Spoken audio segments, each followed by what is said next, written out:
E aí pessoal, tudo bem? O vídeo de hoje é sobre trekking e não traz notícias boas. Aliás, uma notícia bem triste. Fica aí.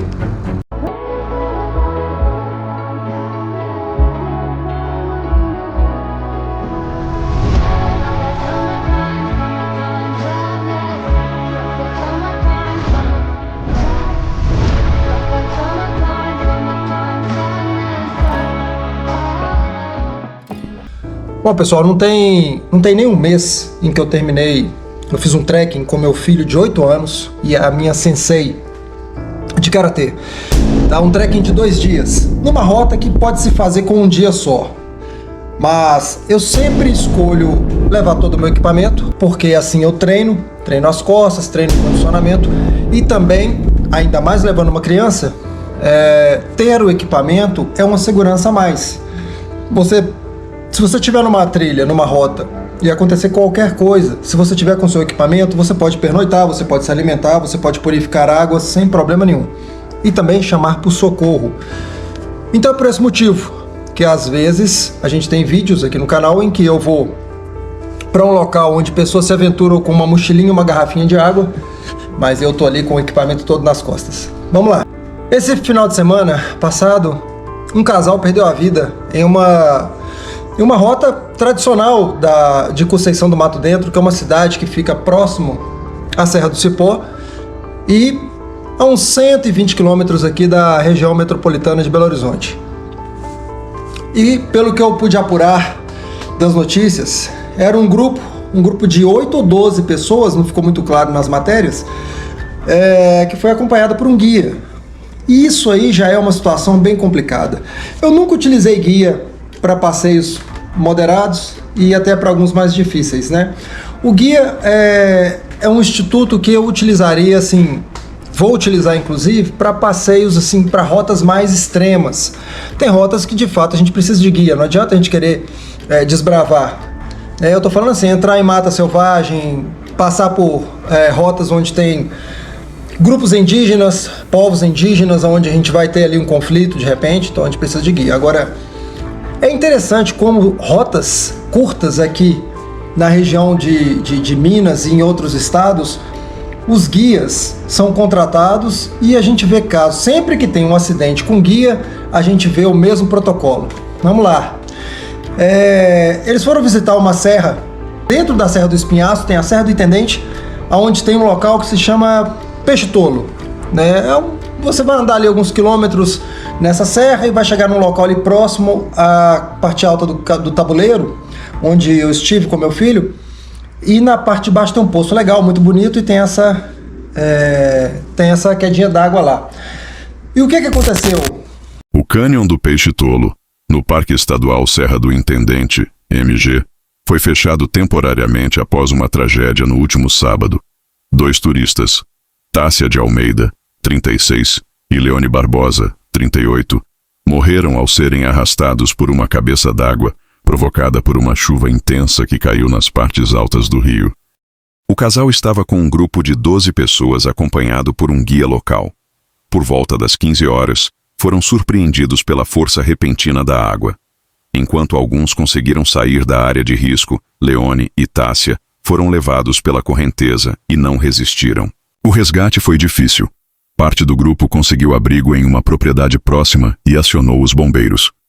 Os militares enfrentaram outra cabeça d'água durante o resgate e precisaram mudar a rota, seguindo pelo leito do rio. Todos os demais foram encontrados em segurança, mas assustados. As notícias relatam e reportam que houve a incidência de uma cabeça d'água.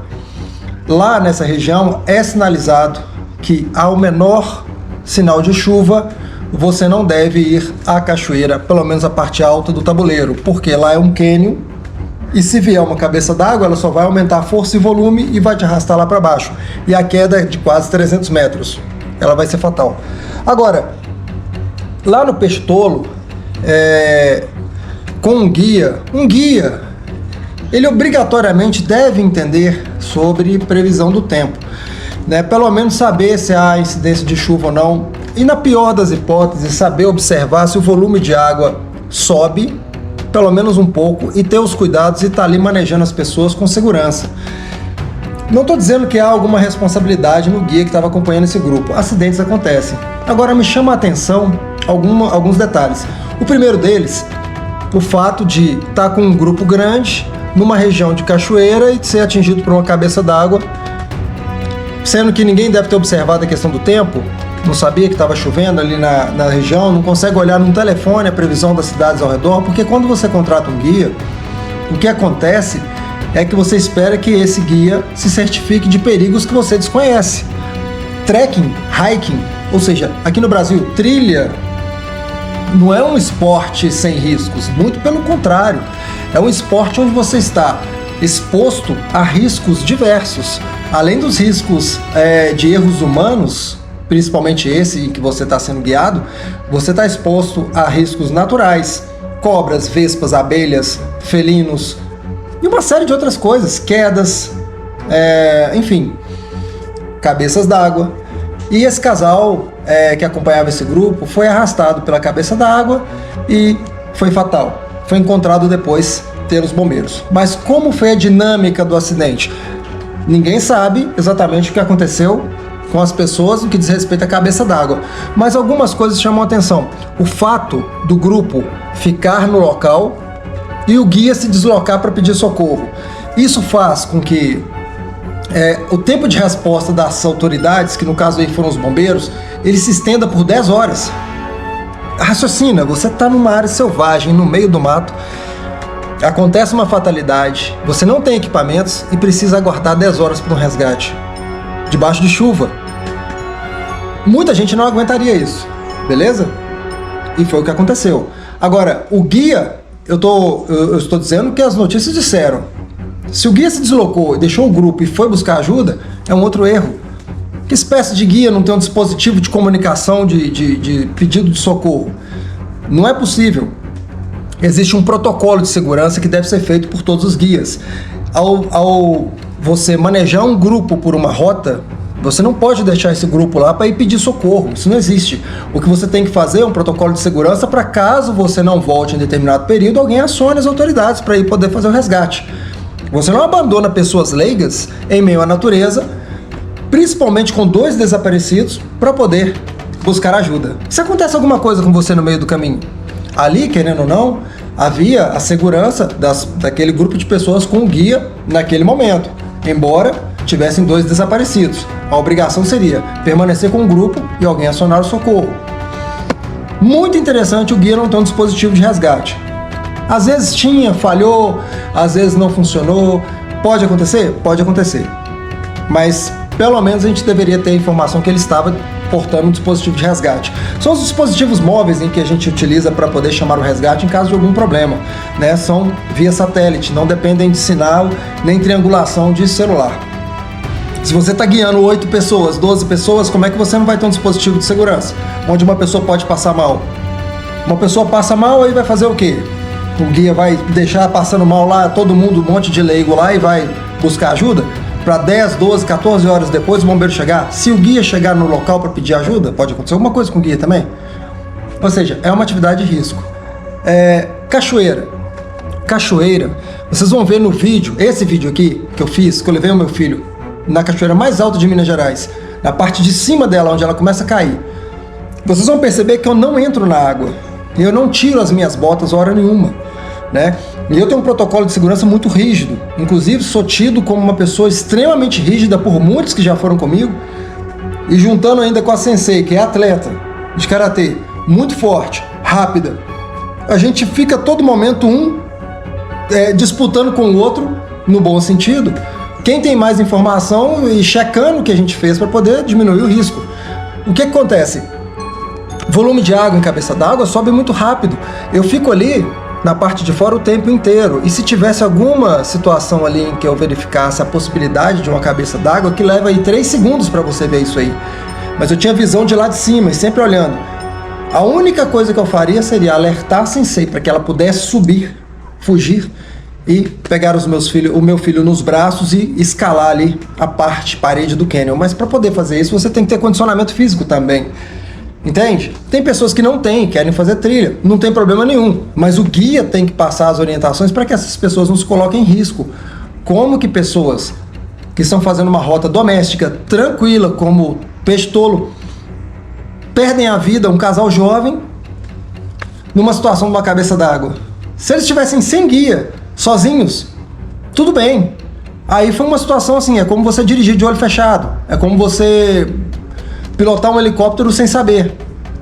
Vai acontecer um acidente, né? Se as condições climáticas se reunirem, vai acontecer. Agora, você com guia, é como se você contratasse um mecânico para trocar as pastilhas de freios do seu carro e você tivesse um acidente na estrada justamente porque ficou sem freio. É como se você estivesse num hospital com um acesso venoso e recebesse um medicamento para se curar de uma doença e viesse a piorar depois do medicamento. Você não sabe o que te colocaram ali. Você confia no profissional, mas aí o medicamento estava errado. Ou era só soro fisiológico? Tem coisa que foge do nosso controle. É por isso que eu sempre bato na mesma tecla e é o que une o trekking, a defesa pessoal e a arte marcial, na minha visão. Você precisa promover a sua defesa, você precisa ser a sua segurança, a sua primeira segurança, você precisa ser o seu primeiro socorro. Porque se você joga tudo na mão do Estado, se você joga tudo na mão de outras pessoas, o resultado é esse aí. Se você foi levado, você já era. É o caso do casal. Se você não foi levado, você vai ficar ali 10 horas, a noite toda, para poder ser socorrido. Você vai colocar isso tudo na mão de outras pessoas? O básico você tem que saber. Se você decidiu ir para o mato, se você decidiu fazer um trekking, o básico você tem que saber. Regra número 1 do trekking. A natureza é bonita, tanto quanto é assassina. Tudo na natureza foi desenhado para te eliminar. Tudo. Tudo. Todas as bactérias, todos os animais, todos os insetos, foi tudo desenhado para te eliminar. Tudo. Qual é o bicho mais perigoso das rotas de trekking? A onça, o leão, o elefante? Não, é o mosquito. É o mosquito. Ataque de vespas, extremamente perigoso. Cobras. Cobras assustam, porque são eficientes para matar. Mas cobras costumam ser mais visíveis se você toma cuidado para se deslocar. Agora, água sempre foi um problema para mim e sempre será. Meu pai sempre me ensinou não se aproximar de água, não brincar com água, respeitar a água, a força da água, etc. Então sempre levei isso para minha vida e consegui internalizar isso aí e hoje eu sou assim. Visito lugares maravilhosos, cachoeiras incríveis, águas cristalinas, mas sempre fico de guarda. Nunca entro, raramente. A não ser que seja parte do percurso, mesmo assim com bastante cautela, bastante cuidado, tá?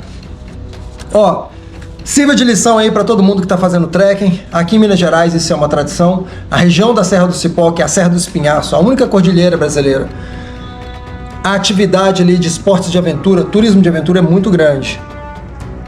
Que esse casal possa servir de reflexão para todos nós, principalmente para vocês, guias, que estão todos os dias com vidas humanas em vossas mãos, para que possam ter um pouco mais de sensibilidade aos riscos naturais. Não é porque você faz a trilha, a rota 300 vezes por ano, que em uma delas, se as condições climáticas se reunirem e for a tempestade perfeita, um acidente não possa acontecer.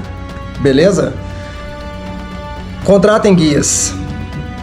Guias, para quem não tem o hábito de fazer esse tipo de esporte, são excelentes profissionais. Agora, é necessário ter uma espécie de avaliação desse guia. E em nenhum momento aqui eu quero dizer que esse guia em especial foi responsável pelo que aconteceu. Eu só realmente estou chamando a atenção para pontos que, para quem tem o costume de fazer esse tipo de rota, chamam bastante a atenção. Bastante. Beleza? Ó, um abraço. Quem quiser fazer trilha, responsabilidade.